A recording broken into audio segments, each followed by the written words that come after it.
Hello, dear friends and colleagues. To those who don't know me, my name is Dalila and I'm working at Save the Children in the Northwest Balkans on inclusive education. Inclusion is something that we cherish and value throughout all our programs and projects in Save the Children.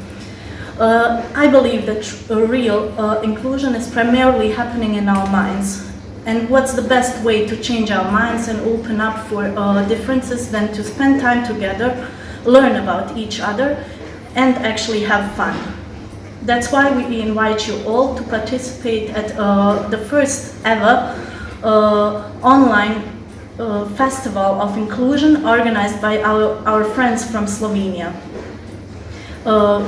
Share your stories and look up everything on the links above. Have fun and take care. Igraj se s mano, igraj se s mano, igraj se s mano.